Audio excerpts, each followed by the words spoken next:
nós somos uma família. E eu me lembro quando nós nos casamos, deixa eu falar eu da minha esposa aqui, nós decidimos algumas coisas. Primeiro eu queria ter um monte de filhos, ela só queria ter um. Eu disse que eu queria ter 12, ela disse, não, só se for com outra mulher, comigo não. Eu disse, pronto, agora danou tudo, né? Era meio parecido com aquele, lembra lá? Naquelas nuvenzinhas lá. Pois é. Eu sei que nós ficamos em 2 por milagre, inclusive. As 2 são milagre de Deus, literalmente. Nos momentos em que todo médico dizia, ela não pode ter filhos, Deus mandava um filho, mandou 2 filhas para nós. Deus nos deu as 2 meninas. E quantas vezes você fez planos com sua esposa e teve que mudar esses planos ou adiar esses planos? Oi? Você queria 4? Só teve 3, não chegou lá, né? Mas Deus foi bom, né? E nos deu o que nós precisávamos. Irmãos, quando pensamos em família, nós precisamos pensar no ontem, no hoje e no amanhã. Eu estava uma vez num cartório, eu fui ser testemunha de um casamento de um irmão, que nós discipulamos a esposa, as filhas e o marido. Eles não eram casados, então fomos trabalhar para o casamento. E chegando no cartório, o juiz de paz, nós servimos de testemunha eu e minha esposa, que era um momento assim, muito especial para eles, e nos chamaram, e o juiz de paz no cartório disse algo assim, que eu ainda desconhecia. Isso já há alguns anos. Ele disse assim, que ele, ali, apesar de estar fazendo aquele casamento, ele tinha que ser claro com a lei, e ele dizia o seguinte, que ele não poderia proferir uma expressão que normalmente dentro das igrejas é proferido, que é até que a morte os separe. E ele percebeu que todo mundo ficou curioso, ele disse, eu vou dizer por quê, porque a lei, segundo ele disse, a lei me impede de dizer isso, porque todos vocês têm o direito de, perante a lei, né, se acharem que não há compatibilidade de um divórcio. E aquilo ficou pesando aqui, eu fiquei pensando, puxa, onde nós chegamos, né? O homem começa a fazer as leis, as suas próprias leis, que acabam indo, e sempre vão, muitas vezes vão, contra os princípios de Deus. Porque Deus sempre está prezando por um casamento, pela família, pelo casamento, de 2 jovens ou não, não importa a questão, mas é que esse casamento possa continuar, até que de fato a morte os separe. Esse é o princípio de Deus. Esse é o princípio bíblico. E é justamente isso que nós precisamos pensar como família. Quando nós olhamos o texto de 1 Pedro, que nós só queremos introduzir aqui, para nós podermos ir ao nosso texto base, que é lá em Gênesis, ele fala às mulheres e ele fala aos homens. E ele pede apenas uma coisa das mulheres. Eu acho interessante isso, com relação ao casamento. Ele diz o seguinte, que a mulher precisa ser submissa ao seu marido. Pronto. E depois ele começa a tratar que essa submissão vai desenrolar várias coisas. Quer ver? Vamos lá, rapidamente, só para a gente, para nós pensarmos um pouquinho aqui. Pastor, eu posso tirar daqui esse microfone? Posso soltar? Eu estou me sentindo meio engessado hoje de manhã aqui embaixo. Obrigado, irmão. E é interessante que ele diz o seguinte, semelhante vós mulheres, sede sujeito aos vossos próprios maridos, para que também, se algum não obedecem à palavra, pelo porte de suas mulheres, sejam ganhos sem palavra alguma. Observem bem, irmãs, deixa eu falar com as irmãs, é dia dos pais, mas deixa eu falar com as irmãs, já que o texto começa com as mulheres. Que ele diz o seguinte, que quando a mulher ela entende essa submissão, e ela vive essa submissão, tem uma série de consequências boas na vida dela. Primeiro, que ela vai conseguir influenciar o seu marido. E mesmo que, ele está dizendo aqui, mesmo que ele não seja um cristão, ele vai acabar se convertendo pelo poder que a palavra de Deus, não é pelo seu poder, mas pelo poder que a palavra de Deus vai causar na vida dele, através da sua prática, da sua forma de ser esposa, da sua forma de ser mulher dele. Entenderam?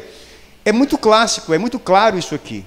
A submissão, de fato, é uma questão que, às vezes, até nos dias de hoje, existe um movimento aí meio que feminista, dizendo, a Bíblia como é que é? Machista. A Bíblia nunca foi machista. Deus nunca foi machista.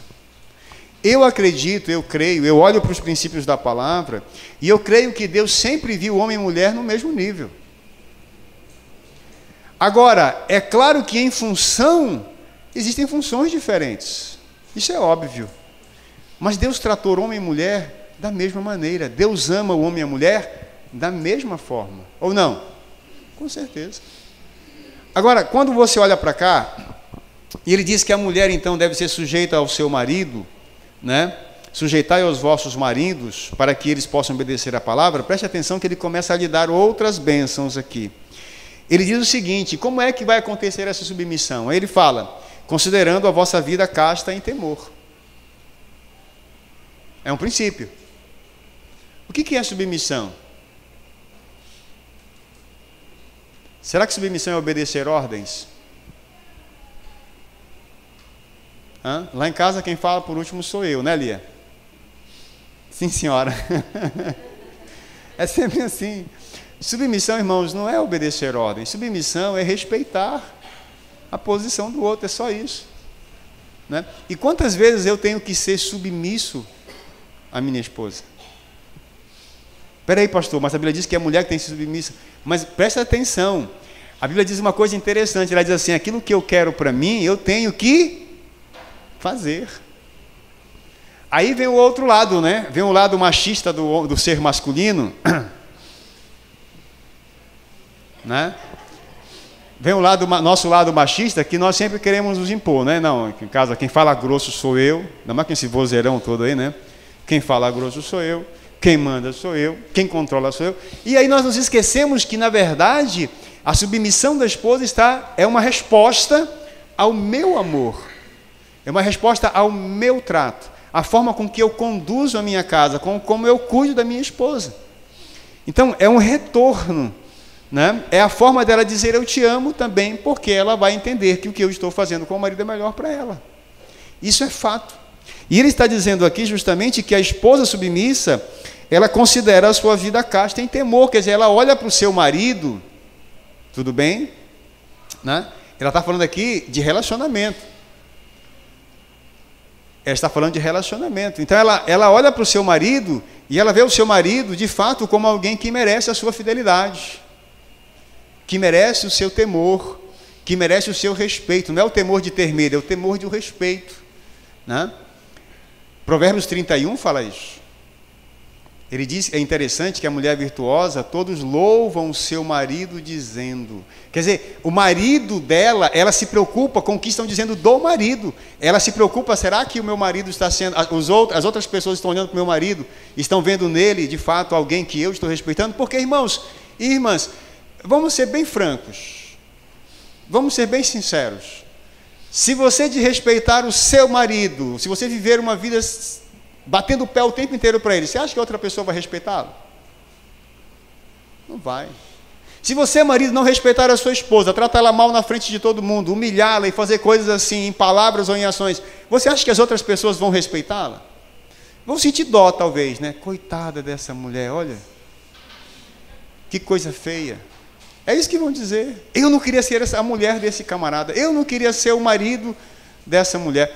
Então, percebam que esse relacionamento de família é algo necessário na nossa vida. Né? E esse temor, esse respeito é algo importante para que nós possamos viver bem. Aí ele diz uma coisa interessante também. Lembra que a gente vai lá para Pedro, para Gênesis ainda.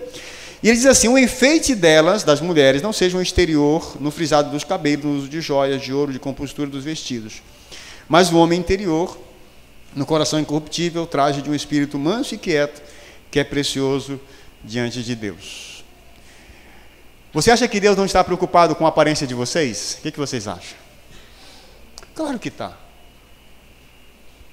Claro que está. Né?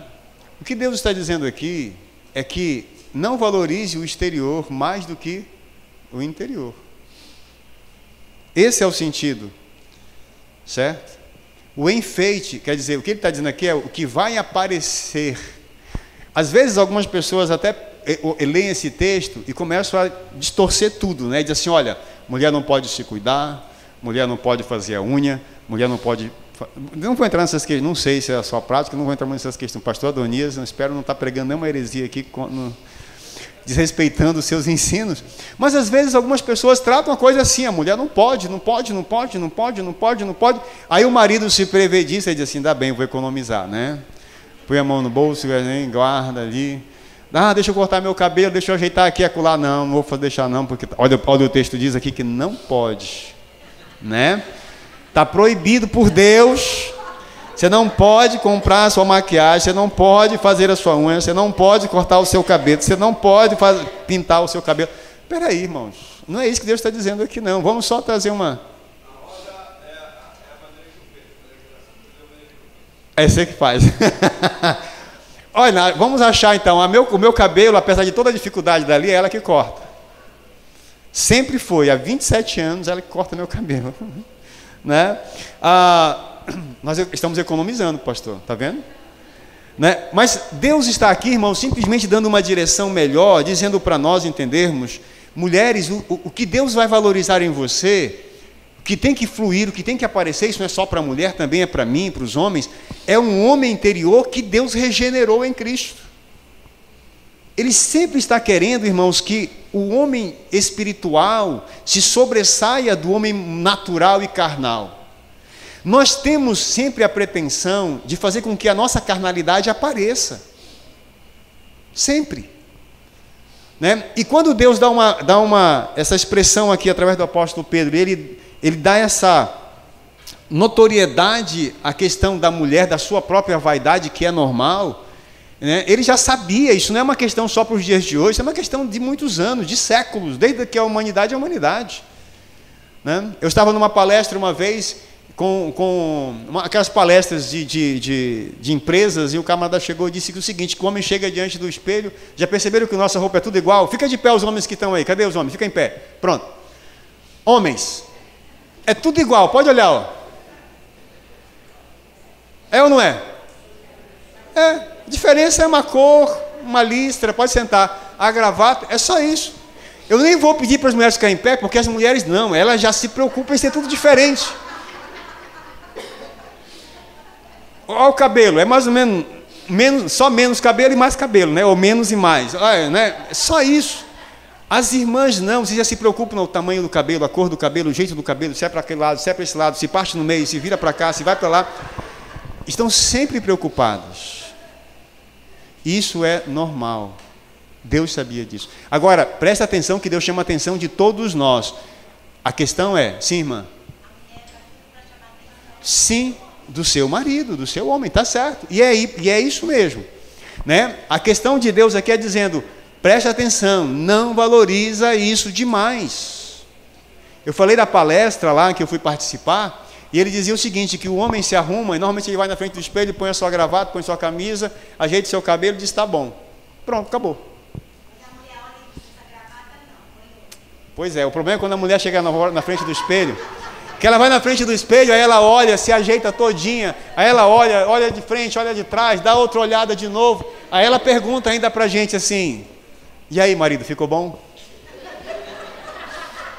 Às vezes você nem está gostando, nem sei se é casado, né? Nem está gostando. Né? Já é a pergunta direta. Deus sabia disso. Então, o que Deus está dizendo aqui é, vou frisar de novo, cuidado com o que você está realmente valorizando. Não é? O valor maior, irmãos, Deus está dizendo aqui, é o que está no seu coração. O que está no seu coração? Versículo 4. O homem encoberto no coração, no incorruptível. O que é incorruptível? É um coração que não foi corrompido. É um coração que vive longe do pecado. Não é? Nós precisamos cuidar um do outro, amém? O marido tem que cuidar da sua esposa e a esposa tem que cuidar do seu marido. Cuidar um do outro, é nossa responsabilidade. Às vezes nós, homens, por não enxergarmos o mundo dessa forma, com tanto enfeite, né? Com tanta beleza, ou tanta belezura, nós olhamos a coisa muito tranquilo, né? Para nós está tudo bem. E aí nós não queremos investir, nós não permitimos, nós até tiramos a felicidade da mulher, da nossa esposa, de poder satisfazer um pouco a questão do seu coração, como disse a irmã, que muitas vezes é para mim mesmo, a minha esposa está se organizando para mim, pensando em mim. E às vezes esse cuidado também, irmãs, não é só por você, olha para o seu marido, é sério, Né? Olhe para o seu marido, para que cuide bem dele. Se ele não está bem vestido, vá lá, trate ele. Ajude ele, né, Lia? Ali, às vezes, ela fica dizendo, tu não olha para mim, tua gravata está torta. E eu nem... Né? E ela fica querendo me dizer que eu não sei, né? Mas a gente está pregando, ninguém está olhando para uma pessoa, né, pastor? A gente está olhando aqui para todo mundo, e ela disse, tu não olhou para mim hoje. Eu disse, eu olhei, tu não viu que eu te olhei. A tua gravata aqui está torta. Ela preocupada com aqueles detalhes, com aquelas coisinhas que ninguém viu, talvez, que ninguém observou. Então a esposa precisa realmente se preocupar com o seu marido, né? Cuidar do seu marido. Irmãs, esse homem interior tem a ver com esse cuidado, por isso incorruptível, um espírito manso e quieto. Você é uma mulher brava ou uma mulher tranquila? Você perde a paciência muito fácil? Trabalha, marido! Menino! Irmãs, deixa eu falar sincero, tem algumas mulheres crentes, às vezes eu fico até meio irritado. Pastor, esse menino não presta. Esse menino é uma praga. Só que ela está falando do filho dela. É mal educado. Mas quem é responsável por tudo isso? Não são os pais? O que nós estamos fazendo com isso? Dizendo o quê? Que nós não estamos fazendo nada com a nossa responsabilidade. O que Deus está dizendo aqui, irmãos, irmãs no caso, que eu sei que também a mulher tem essa situação de perder, emocionalmente perder o controle, muitas vezes, né? Em muitas coisas as mulheres são mais pacientes, mas no trato de relacionamento, a mulher ela é mais complicada. E o que Deus está dizendo aqui? Irmã, fique calma. Acalme o seu coração. Não se desespere quando vierem as coisas difíceis que você não tem o controle das coisas. Deus está dizendo exatamente isso, um espírito manso. Ele está falando do espírito, não é o Espírito Santo, não. É o seu espírito, é a sua forma de viver. Aqui está dizendo aqui. Em que as mulheres, para mostrar essa sua submissão ao seu marido, é ficarem tranquilas. Irmãs, muitas vezes nós vamos fazer, nós como homens, as nossas esposas, eu, a minha esposa e o seu marido, muitas vezes nós vamos fazer coisas que você vai dizer, esse cara está ficando maluco. Não era assim que as coisas eram para ser.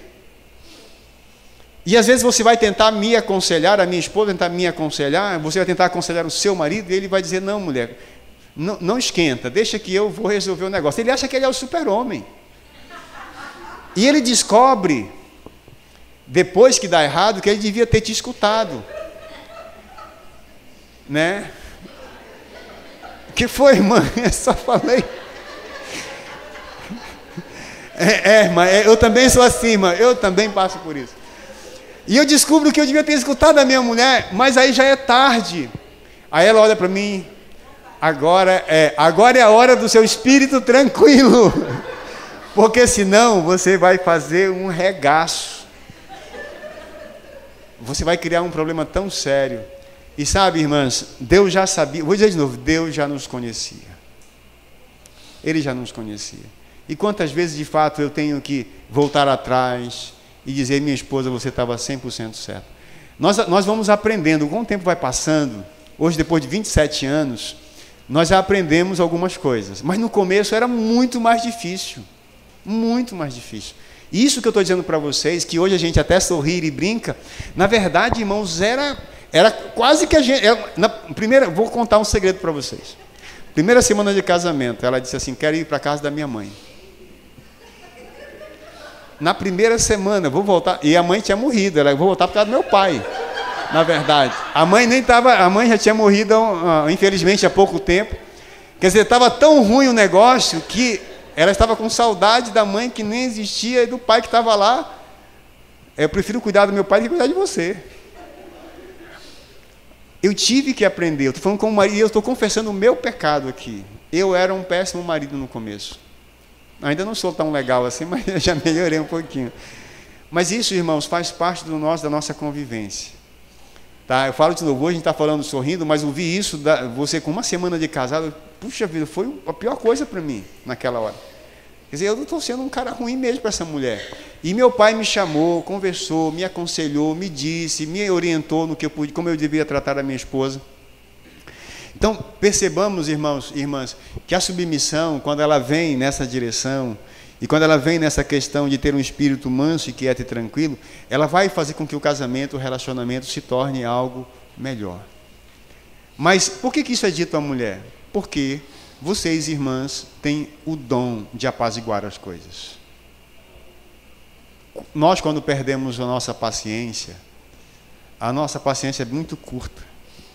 O homem, o pavio é muito curto da paciência dele. E aí, normalmente nós não conseguimos voltar, né? Mas você, esposa, mãe, consegue apaziguar melhor. Eu via isso na minha mãe, eu vejo isso na minha esposa, né? Das vezes que eu ficava tão chateado com algumas coisas que aconteciam em casa, ou às vezes tantos problemas lá fora, quando eu chegava dentro de casa, e as minhas filhas com mais os problemas delas, ela dizia assim, olha, deixa teu pai quietinho. Aí depois de um tempo a gente sentava, conversava, quer dizer, ela sabia, ela conseguia identificar todas as coisas. Como é importante isso, né? Porque a Bíblia diz que isso é precioso diante de Deus. E ele dá exemplo então das mulheres que andavam sujeitas aos seus maridos, fala de Sara, que chamava Abraão de Senhor, né? Fala então, dá esse exemplo de uma mulher que era submissa. E eu vou fazer uma pergunta para as irmãs. Quem é Sara hoje? Mulher de Abraão. Quando você fala de Sara, você pensa em quê? Numa mulher que soube esperar, numa mulher que foi abençoada fora do tempo, numa mulher que conquistou tudo que queria conquistar na sua casa, até mesmo quando parecia impossível ter um filho, que seria o maior presente, não é? Deus foi lá e a abençoou. Sara não foi diminuída nem um pouquinho, irmãos e irmãs, porque ela aprendeu a viver de forma submissa ao seu marido. Lembra que submissão é respeito, é entender a missão do seu marido. Isso é submissão. Mas vamos pensar nos homens um pouquinho? Igualmente vós, maridos, coabitai com elas com entendimento, dando honra à mulher como vaso mais fraco. Eu acho interessante essa ideia do relacionamento.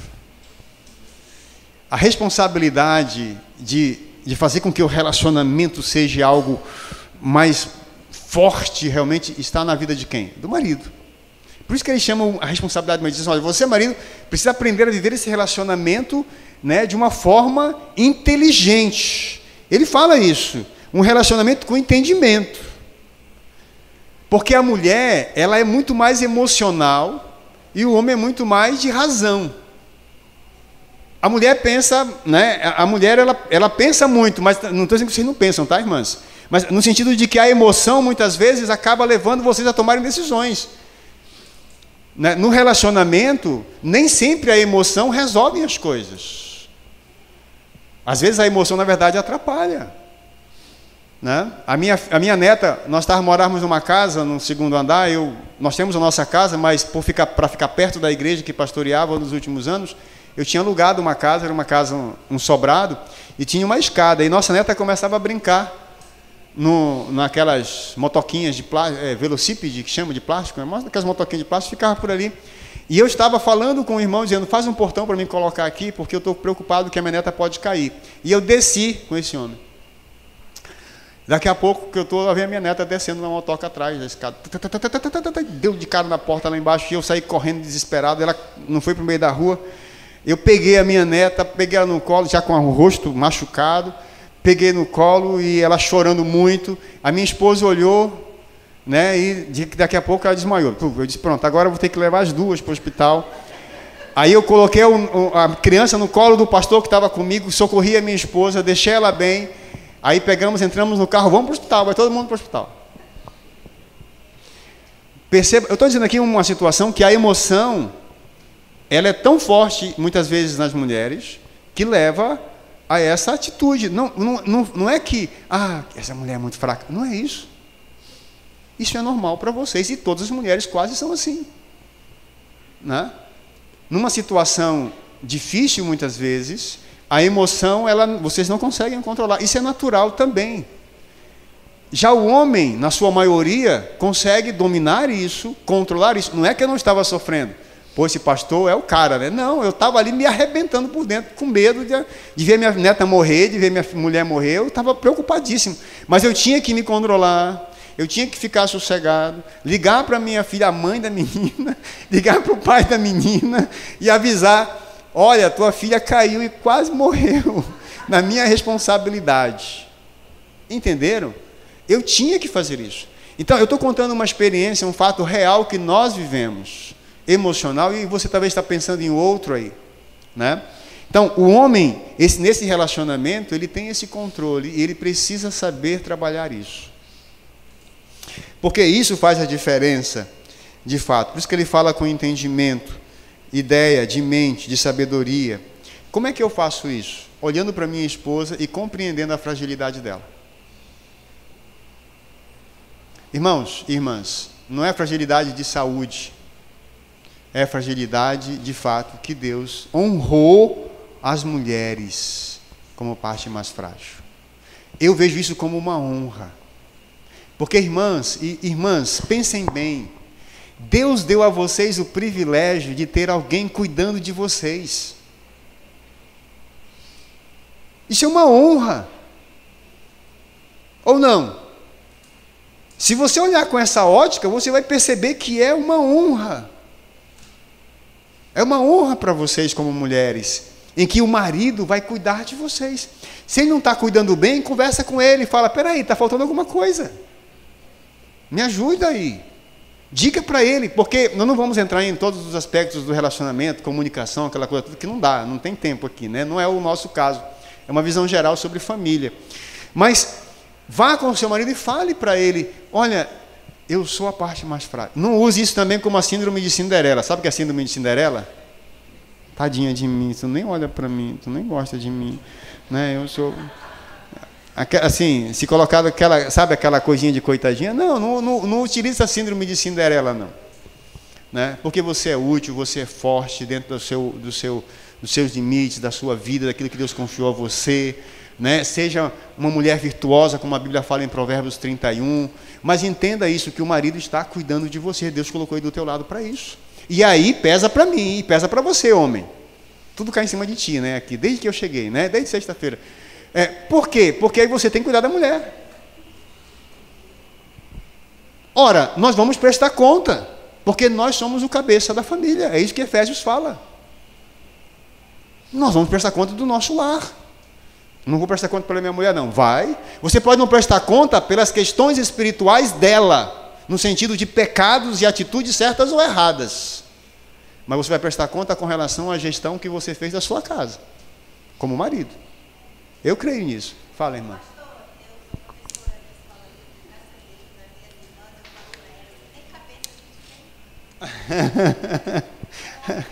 É o homem que é a cabeça. Aí alguém diz assim: não, mas a mulher é o pescoço que vira a cabeça, que mostra para todo lado, né? Mas não é bem assim, não. Isso é porque, né? Mas, e que seja, na verdade nós somos um todo, né? Mas olha, irmãs, olhem bem com essa ótica. Deus deu a vocês a graça de serem cuidadas por alguém. Maridos, homens, Deus deu a você o privilégio de cuidar de uma joia preciosa que é a sua mulher. Eu estou dizendo joia preciosa porque é assim que Deus trata em Provérbios 31. Mulher virtuosa, quem achará? O seu valor excede ao de rubis, algumas traduções dizem ao de finas joias. Então Deus deu a mim uma joia preciosa. Deus deu ao pastor Adonias uma joia preciosa. Deus deu a vocês, maridos, uma joia preciosa. Eu vou dizer uma coisa para os irmãos. A nossa aliança, minha e da minha esposa, não é a aliança do nosso casamento, mas ela contém o ouro desde a primeira aliança.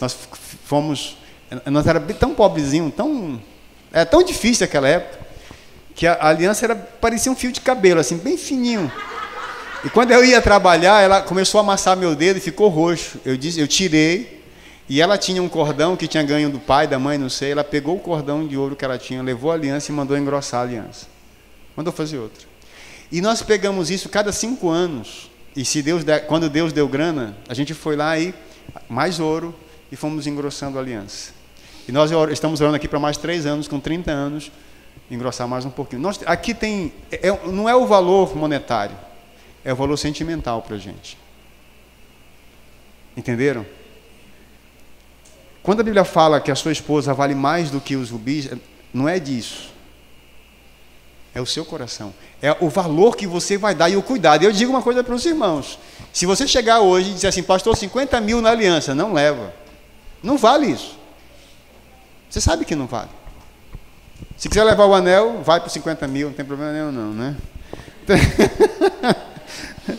Mas a aliança não vai, porque não vale. Mas mesmo que não vale, eu não vou vender, porque tem um valor sentimental para mim. Entenderam? É isso que Deus está dizendo, que o valor que você tem que dar na sua mulher, e o quanto você vale, irmã, como esposa, como mulher virtuosa, não tem dinheiro, não tem preço, não tem coisa, não tem bens, não tem nada que pague.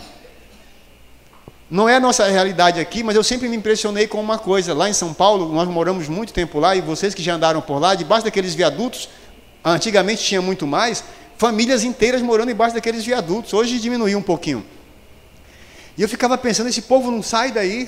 E numa reportagem uma vez, uma repórter olhou para uma mulher e perguntou dela, por que você vive com esse camarada aí? Ela disse assim, porque eu amo meu marido. Você nunca pensou em mudar de vida? Ela disse, já. Mas ele gosta de viver assim, então eu vou andar com ele. Eu fiquei pensando, rapaz, que loucura. Mas preste atenção, nós estamos falando de relacionamento.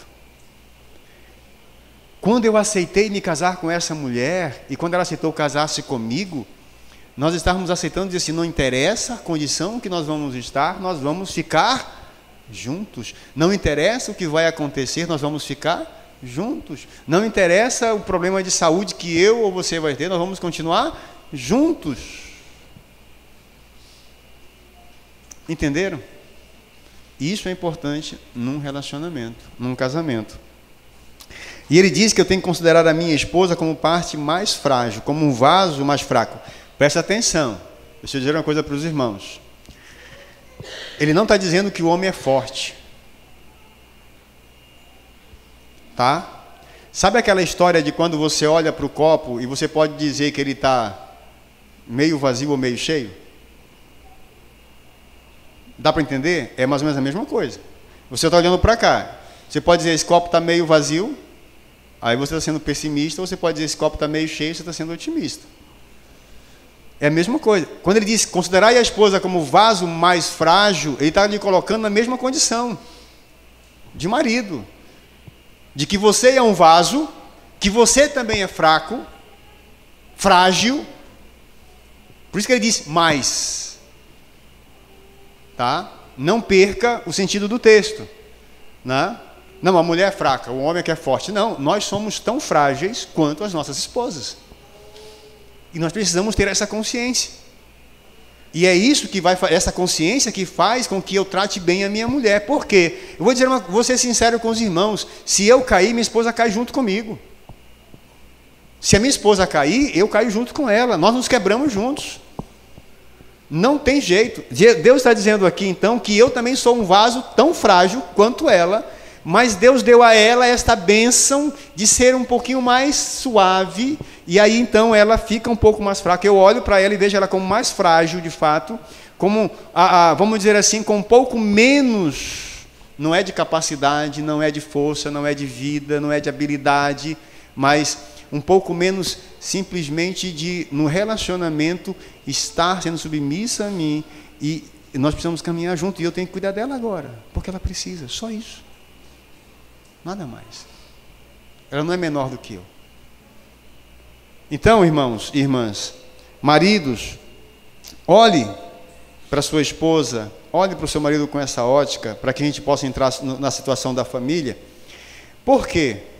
Ele termina o versículo 7 dizendo, como sendo vós os seus co-herdeiros da graça da vida, para que não sejam impedidas as vossas orações. Perceba que o relacionamento conjugal, a nossa vida pessoal, marido e mulher, ela influencia diretamente na nossa vida espiritual. Aliás, meu pensamento pessoal, tá? Eu creio que a minha vida pessoal é uma consequência do meu relacionamento espiritual com Deus. Se eu estou vivendo bem com a minha família, se eu estou conseguindo viver bem no meu trabalho, se eu estou vivendo bem no meu dia a dia, na minha vida secular, como nós falamos, é porque eu estou vivendo bem com o meu Deus. É uma consequência. Muitos crentes, às vezes, sofrem e choram os sofrimentos da vida porque não estão vivendo com Deus. Porque, irmãos, vamos voltar ao contexto do apóstolo Pedro. Ele está falando a uma igreja que está passando por uma situação muito difícil de perseguição. Nós não podemos perder essa visão de pensamento. E ele está falando para uma família que em qualquer momento a mulher podia ficar sem o seu marido. A qualquer hora o marido podia ficar sem a sua esposa. A qualquer hora os pais podiam ficar sem os filhos, ou os filhos podiam ficar sem os pais, porque eles estavam, vamos dizer assim, a morte era iminente. Era em qualquer momento. Era quase certeza que isso ia acontecer. E Pedro está tentando tratar aqui, dizendo, olha, se vocês viverem fielmente a Deus como família, vocês vão conseguir vencer esses obstáculos. Vocês vão conseguir vencer. Então, vamos olhar com esse contexto e vamos tentar olhar aqui, porque nós vamos colocar aqui, irmão. O irmão pode colocar, eu vou passando, só põe lá para mim. Eu trouxe aqui hoje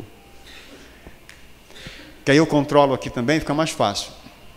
Vamos pensar em família. Dentro desse contexto, irmãos, vamos para o livro de Gênesis, capítulo 1, para que nós possamos entender qual era a família perfeita de Deus, então. Obrigado, irmão. Qual era a família perfeita que Deus fez? Né? Tá vendo ali? Tem... Pastor Donias, o senhor tinha um gatinho e um cachorrinho? Não. Tinha gato e cachorro também? Só que faltam dois ali, né? Falta um ali, né? Falta um ali. Papagaio. Falta o papagaio. Não, nós nunca tivemos gatinhos, só os cachorrinhos. Ali também tem que trocar, em vez de um... Mas a gente sempre põe só para exemplificar, né? Irmãos, eu não tenho a família perfeita, minha família não é perfeita, nunca foi perfeita. Eu confessei para vocês algumas coisas aqui, isso para não falar outras. Nós temos muitos outros problemas que eu podia citar, que eu sei que também vocês têm. Eu sei que também os irmãos têm suas dificuldades. Eu sei que nós enfrentamos muitas lutas nos nossos lares. Mas eu quero que nós frisamos, esqueçamos essa situação do que nós somos, mas vamos pensar no que Deus realmente, como Deus planejou esta família.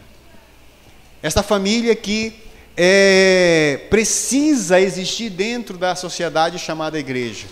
Porque a igreja vai influenciar a sociedade lá fora.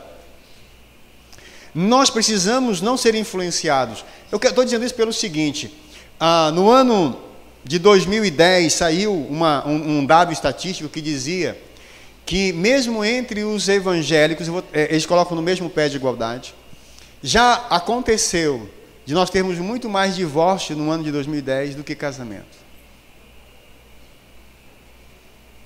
E sabe, irmãos, o que é triste? Deixa eu falar com os jovens que aqui estão. Jovens e adolescentes, uma hora vocês vão pensar em casar. Não vão? Não, esse negócio de casamento... A minha filha dizia a mesma coisa. Papai, eu vou me casar só quando eu estiver formada. Só quando eu terminar a faculdade. Quando foi na faculdade, conhecer um camarada. Magrinho, feio, pastor, mas feio.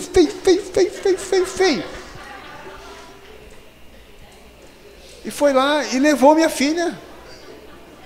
Um cara tão bonito que nem eu. E ela me trocou. Não me trocou não, mas ela conheceu alguém e de repente mudou a ideia. Porque foi alguém especial que Deus colocou na vida dela. Hoje é um excelente marido para ela. Nos ajuda, inclusive, no Ministério Pedra Viva. Eu louvo a Deus pelo meu genro, claro. Mas na hora lá eu fiquei bravo. Né? O que eu quero dizer com isso é que vocês vão pensar uma hora em casar. Onde eu quero chegar? Presta bem atenção. Isso é só para chamar a atenção de vocês. Existe estatisticamente também falando com os crentes, que 60% dos crentes que estão falando em casar já estão pensando na possibilidade de se divorciar. Se não der certo, a gente separa. Só que isso não é bíblico. Então, irmãos, irmãs, jovens, você está pensando em casar-se? Você tem que ter uma visão de que Deus estabeleceu a família como algo que deve permanecer até que a morte os separe. Por isso que é importante casar no Senhor, amém? Orar a Deus, buscar a Deus. Pai, mãe, ore pelos seus filhos. Ore para Deus dar um bom marido, uma boa esposa para o seu filho e para a sua filha. Pessoas que cuidem deles, que estejam ali obedecendo a palavra do Senhor, que sejam obedientes a Deus. Tem um pastor lá em Manaus, eu vou citar aqui também, eu achava interessante, pastor Doni, ele disse assim: quem for casar com a minha filha e vier pedir para namorar, a primeira pergunta que eu perguntar para ele: tu é dizimista, cara? Se ele disser que não, eu toco para o lado de fora. Eu disse: mas por quê? Ele disse: porque se ele não é fiel a Deus no seu dinheiro, ele nunca vai ajudar a minha filha a cuidar bem dela. E você sabe que ele tem razão? Até é um pensamento dele, tudo bem. Então, irmãos, sejam... Hã? Mas está debaixo de maldição. Então, como é que eu vou querer que ele vai cuidar bem da minha filha? Não vai. Então, irmãos jovens, adolescentes, irmãos que estão aqui planejando um casamento, preste bem atenção, ore ao Senhor, busque um casamento diante de Deus, porque nós vamos ver agora, de forma rápida, né, a questão da família. Olha só a sua família, né? Membros de uma família, pai, mãe, filhos, alguns animais, um jardim para cuidar. Não parece a sua casa? Não foi isso que Deus fez? Deus foi lá, fez o homem, fez a mulher, disse: olha, vocês vão ter filhos, colocou num jardim, deu uma casa para eles, parece lá em casa. Nossa casa tem um coqueirozinho assim do lado, né? Tem um lugar ali onde é família que mora, são várias famílias, meus e minhas irmãs. Aí tem uma área comum de um jardim que todo mundo cuida, todo mundo rega, todo mundo, né, fica ali olhando. Então, é lá em casa, é a sua casa. A casa do pastor Donias, na frente tem um jardinzinho, ali tem um, né? Nós somos assim. Quer dizer, nós já trouxemos essa visão para nós, certo? Até porque Deus nos deu. Agora, o que nós queremos pensar, hoje as famílias estão, infelizmente, desestruturadas em sua essência. São muitos os problemas, as lutas, as discórdias, as divisões, as brigas, as reclamações. Enfim. Mas ainda queremos ter uma família para dizer minha. Nós estamos sonhando com isso. Por isso que eu falei agora aos jovens que estão sonhando em casar. Irmãos, valorize sua família.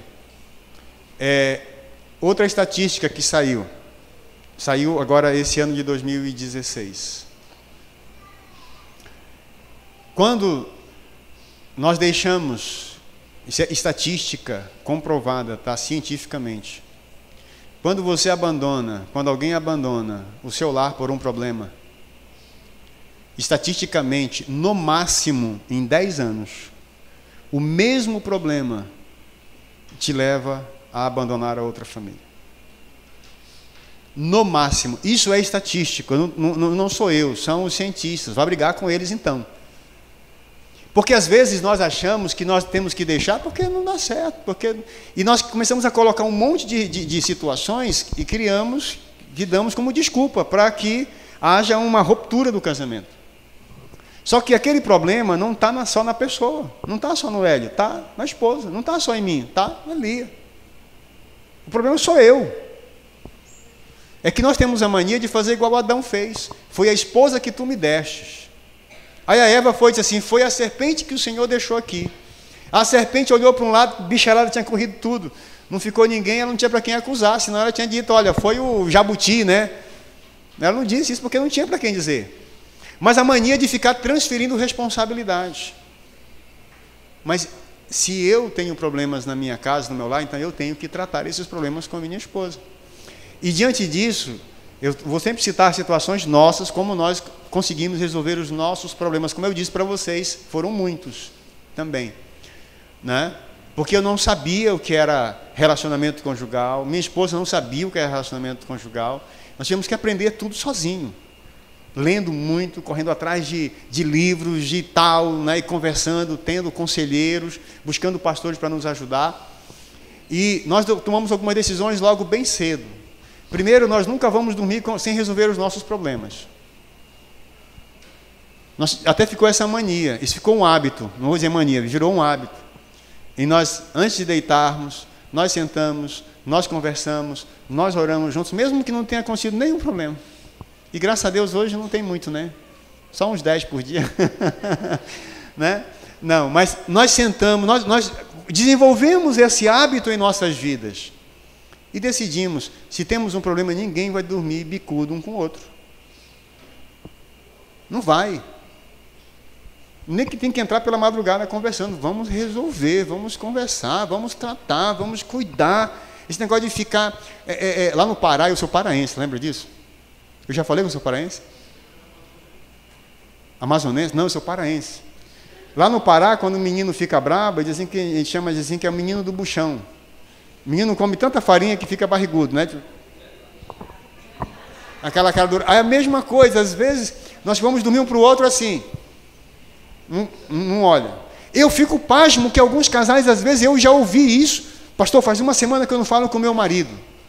Isso é meninice, irmãos. Desculpa dizer para você, mas é infantilidade de uma pessoa adulta que não devia mais ter esse tipo de atitude.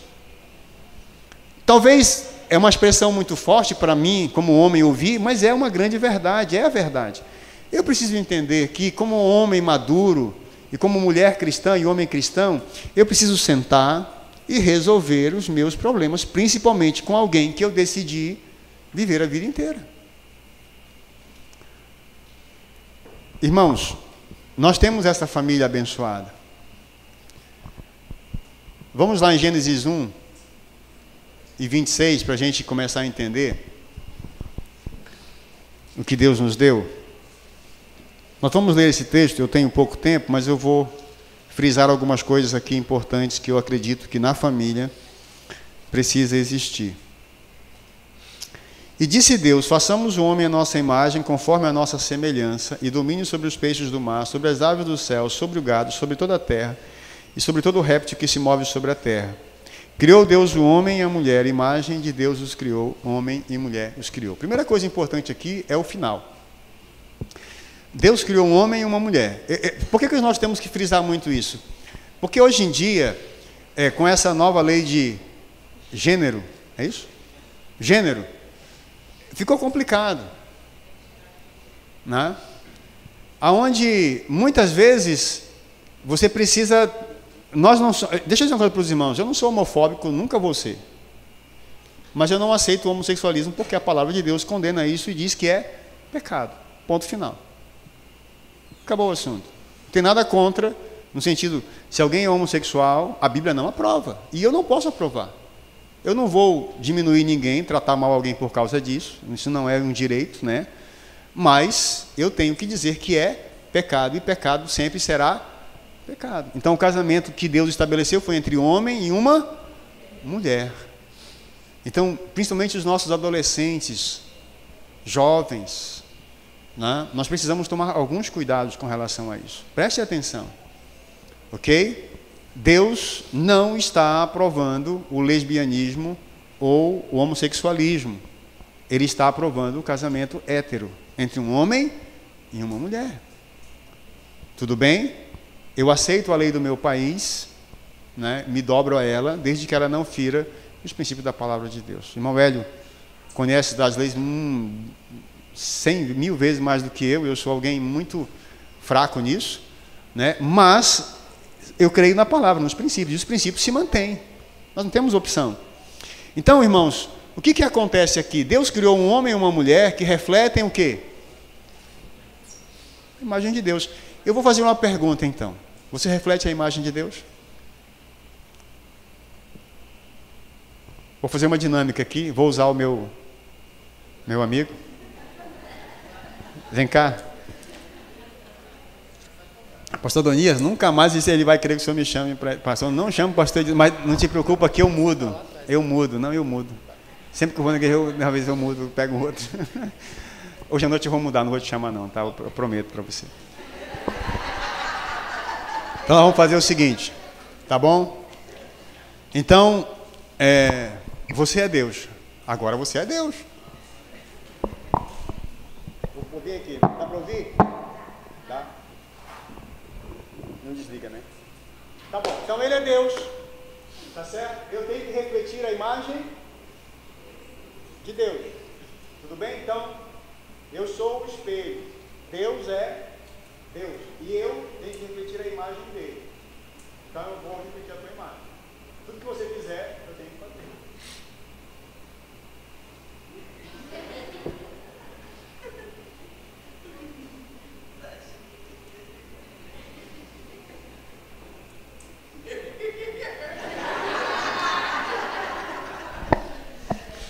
O que eu quis dizer com isso?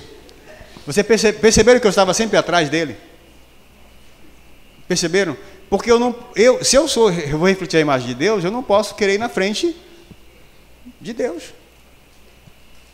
Irmãos, Deus é o original, eu sou apenas a imagem. Mas eu tenho que me preocupar com isso. Se Deus levantou a mão, eu levanto a minha mão. Se Deus disse, anda, eu ando. Se Deus disse, vai para lá, eu vou para lá. Se Deus, entenderam qual é o conceito aqui? Refletir a imagem, é claro que aqui está falando de caráter, de emoção, não é só de uma brincadeira como nós fizemos.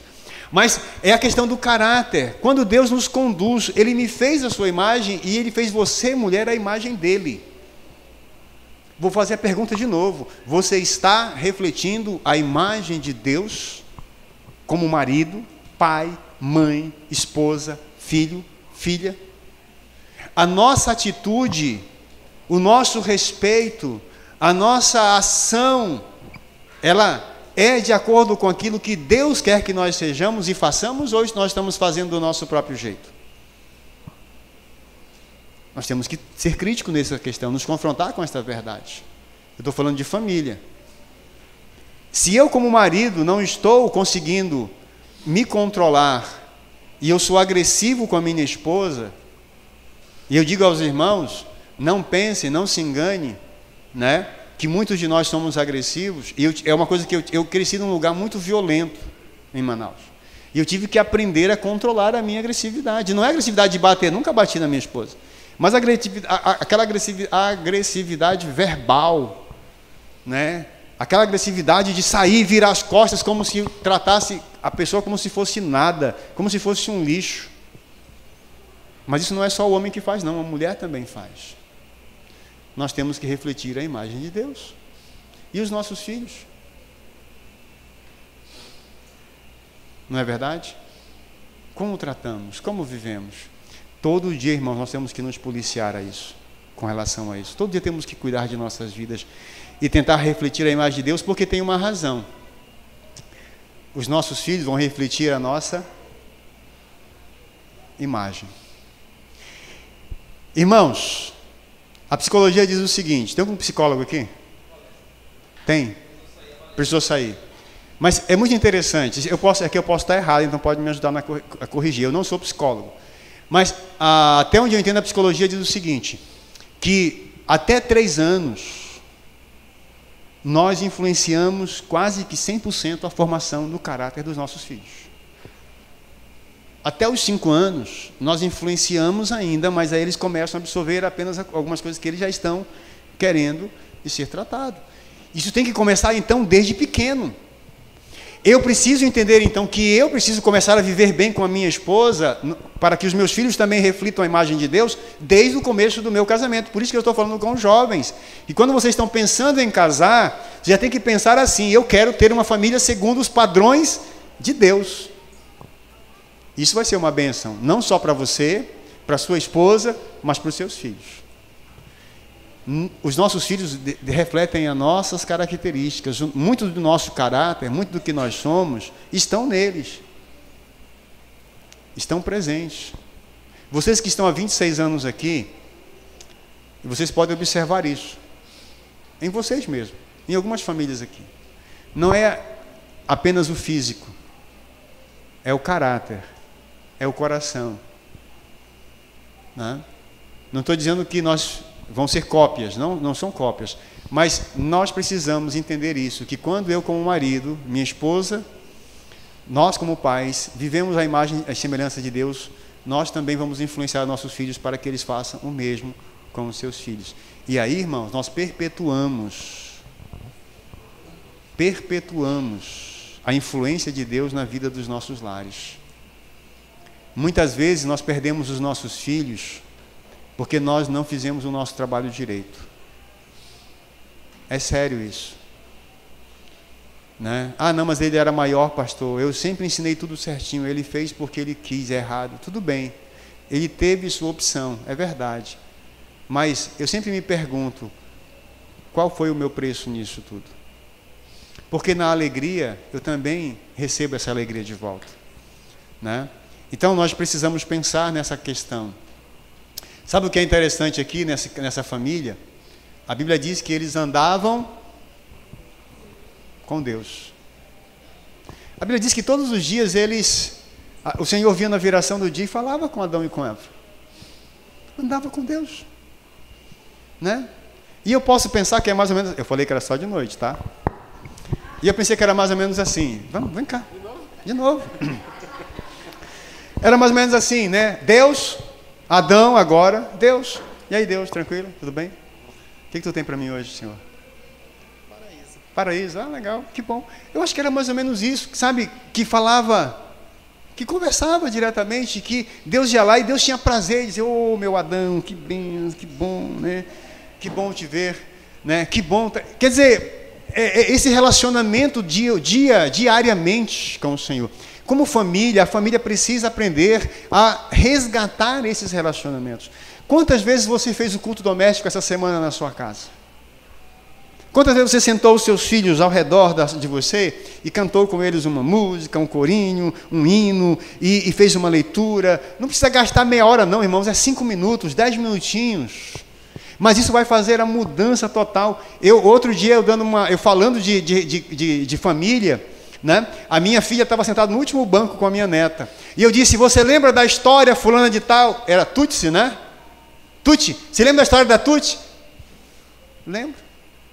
Porque a minha esposa sentava com ela, e nós sentávamos com ela, e ela ficava ali contando as histórias, lendo a Bíblia, pegando a Bíblia, gastando tempo com aquela criança, que hoje é uma mulher, hoje é uma mãe, que já se preocupa em ensinar a sua filha a andar nos caminhos do Senhor. E quando minha neta chega lá em casa e diz assim, pai, vô, vamos cantar música, vó, aprendi a música, e começa a cantar, isso é maravilhoso, irmãos, ou não? Claro que é.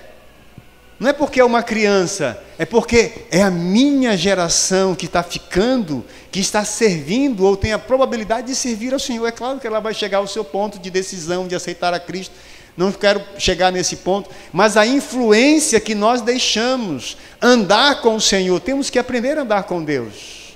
Você está andando com Deus? Deus está realmente cuidando de sua casa? Você tem permitido isso? Adão andava com o Senhor. E você sabe mesmo assim o que aconteceu, não sabe? Aconteceu tragédia na vida de Adão. Pastor, andar com Deus então não evita a tragédia. Infelizmente, por causa do pecado, não. Aqui Adão era perfeito ainda, lembra disso. Tá? Essa é a diferença. Se eu agora lavado pelo sangue de Jesus, se você agora lavado pelo sangue de Jesus, regenerado, continuar andando com Deus, você, irmão, terá uma família dentro dos padrões de Deus. E aquelas tragédias não vão acontecer na nossa casa. Vamos encerrar. Pais, aliás, homem e mulher com autoridade sobre tudo e sobre todos. Perceba que ele disse aqui, dominai sobre os peixes do mar. Esse negócio de autoridade hoje é meio complicado. Tem professor aqui? Professores de ensino de criança? 1, 2, 3. É fácil, irmã, cuidar daquelas crianças? Por quê? Por que é difícil? Não obedece.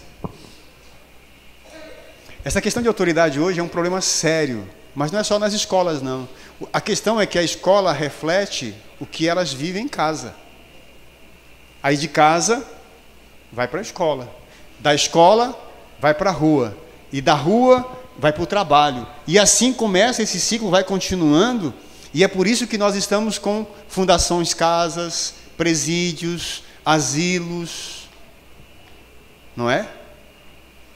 Porque a autoridade hoje tem sido algo difícil.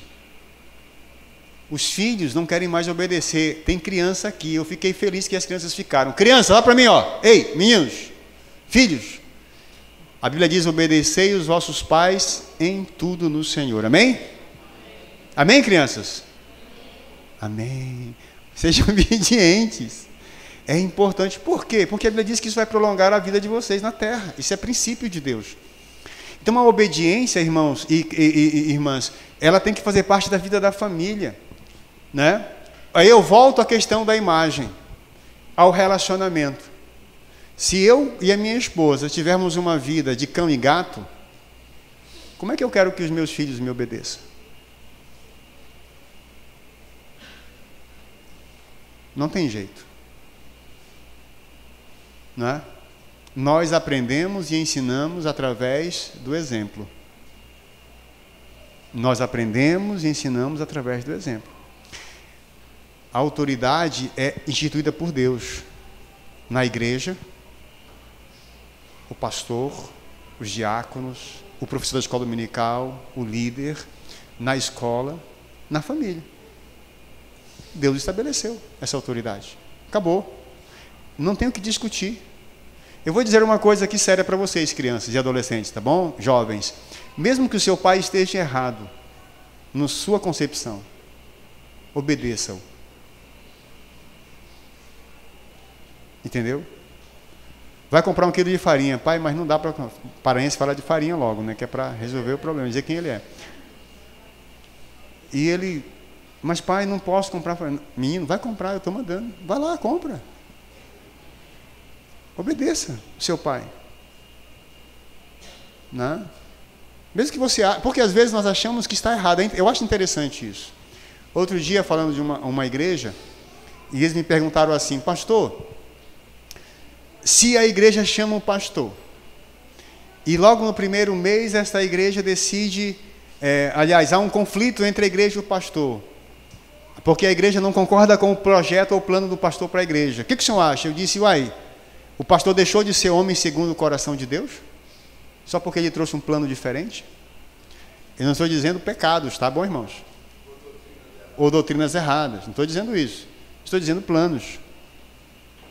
A mesma coisa às vezes na família. Não estou falando de pecado. Não estou dizendo vai fazer isso que está errado. Não, e você vai fazer? Não, não é isso. Por isso que a Bíblia diz: obedecei no Senhor.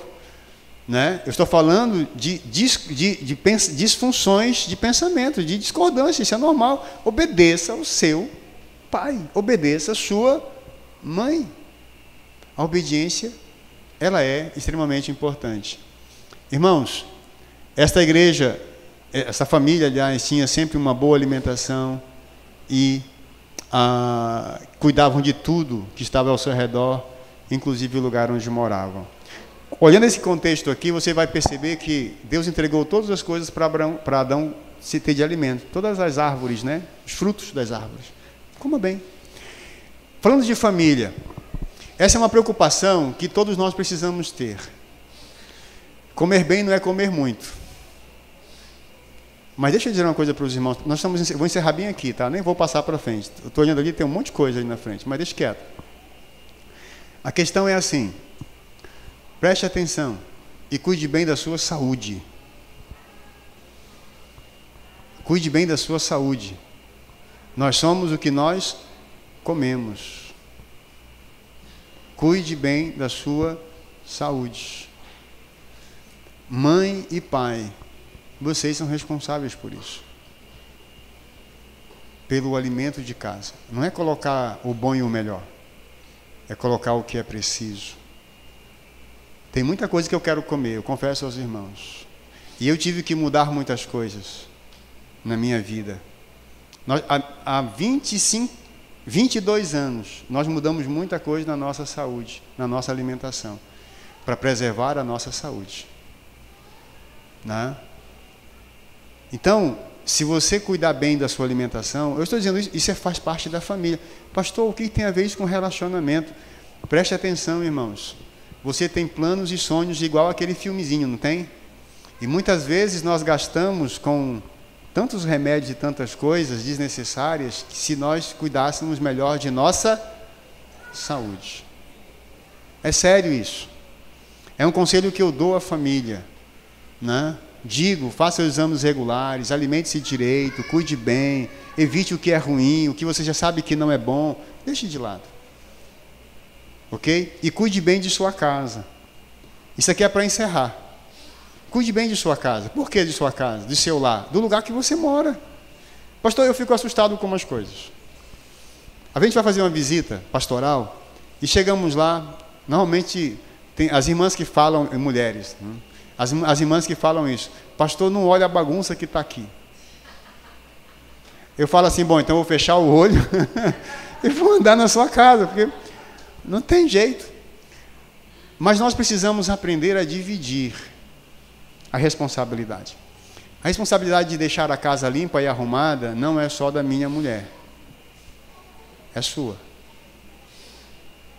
Marido, você já lavou a louça para sua esposa? Já lavou a roupa para ela? Agora tem alguns que estão se torcendo. O Hélio está ali olhando assim, pastor. Mas é importante, porque é responsável. Irmãos, olha, as mulheres vão concordar comigo. É um negócio chato demais cuidar de casa. É um trabalho que nunca termina. Repetitivo, a mesma coisa, o mesmo jeito. Tá... Cuidado. Né? Tá... Precisa dar uma, né? Peraí, dá uma folga para mim. Filhos, ajudem seus pais. Tem menino que dorme até meio-dia, não sei o que tem, parece que tomou antialérgico a vida toda. Acordem, ajudem seus pais. Vocês não estão sendo... Mas é uma coisa muito importante, porque você vive na mesma casa. Não custa nada arrumar sua cama, cuidar do seu quarto, ajeitar as suas coisas. Né? Entrar na sua casa. Sabe por que nós decidimos? Eu falei que nós construímos uma casa de 42 metros quadrados. Mas foi proposital também. Porque minha esposa tem déficit motor muito grande. Ela tem um déficit motor muito grande. Né? Ela só tem em torno de 30% de força nas pernas. Se você mandar ela subir, até que ela sobe uns 10 metros, mas descer nem 5. Você tem que segurar ela, senão ela cai. Cuidar de uma casa para ela é difícil. É muito complicado. Mas ela cuida da casa. E nós falamos, tem que ser uma casa pequena, porque nem sempre eu estou em casa. Às vezes eu viajo, às vezes fico uma semana fora, 2, 3 dias, e ela tem que cuidar da casa. E quando a gente está em casa, a casa está do mesmo jeito. E quando eu estou em casa, eu tenho que ajudar, cuidar. Porque eu moro naquela casa. Entenderam? Nós precisamos usufruir do lar, mas também fazer com que esse lar seja verdadeiro para nós. Então, vamos, irmãos, dividir isso. Isso é família. Família é quando a gente caminha junto, planeja junto. Por isso eu gostei muito daquele filmezinho. Tá bom? Mas o meu tempo deu. Eu quero orar com os irmãos agora. O pastor Donias, creio que vai chegar aqui e vai, então, também estar fazendo as considerações finais. Vamos orar? Pastor Donias, pode chegar. Eu sei que o senhor está precisando ficar em pé um pouquinho. Isso. A idade avançou. Vamos orar. Eu queria orar pelos irmãos, mas eu gostaria que você fizesse o seguinte. Você está perto da sua esposa? Fica aqui comigo, pastor. Você está perto da sua mulher? Do seu marido? Tá? Abraça ela. Põe a mão no ombro dela assim. Só para você orar por ela e por ele, tá bom? Isso. Tá certo? Ore pelo seu marido, pela sua esposa. Tá certo? Ah, pastor, é meu filho. Abraça seu filho. Você está sozinho? Abraça quem está do teu lado assim. Põe a mão no ombro. Ore pela família dele. É sério, agora. Não tem ninguém da sua casa aqui? Faça isso. Vamos orar uns pelos outros? Vamos? Vamos orar, irmãos. Senhor, nós estamos aqui nesta igreja local, teu corpo, tua família. Eu te agradeço por esse momento. Eu peço tuas bênçãos, teu amor, tua direção. A família que o Senhor estabeleceu lá no Jardim do Éden era a família perfeita. O pecado veio e destruiu tudo isso. Mas, Senhor, a tua palavra diz que o Senhor Jesus perdoou todos os nossos pecados. Então, em Cristo Jesus, eu posso ter uma família perfeita de novo. Eu quero ter essa família. Eu rogo e oro pelo pastor Adonias, pela sua saúde, pela sua casa, pela sua esposa, pelo seu filho e filhas, pelos seus netos e netas. E peço que o Senhor continue abençoando como família, orientando, dirigindo, controlando, dando graça. Eterno Deus e Pai, nós sabemos que as lutas familiares são grandes, mas como é bom fazer a Tua vontade e ver uma família saudável em Cristo Jesus. Paizinho, eu rogo por toda a família desta igreja, a família chamada Igreja Batista Bíblica Nova Porto Velho. Ó Deus, abençoa esses lares, que eles sejam exemplos nessa sociedade, que possam impactar onde estão morando e contribuírem com o seu testemunho para que novas pessoas conheçam a Jesus como Salvador. Que o Senhor assim nos dê graça e restaure, ó Deus, as famílias que estão quebradas, restaure as famílias que estão sofrendo. Se há algum casal aqui hoje de manhã, algum filho talvez aborrecido com o seu pai, algum casal que está aí com alguma rixa, com algum problema, alguma discussão séria, algo que tem talvez até levado a pensar talvez numa possibilidade de uma separação. Em nome de Jesus, restaura, Senhor Deus, trata isso, cuida desses lares e dai graça. É o que pedimos, adoramos e te louvamos em nome de Jesus. Amém. Amém. Pastor.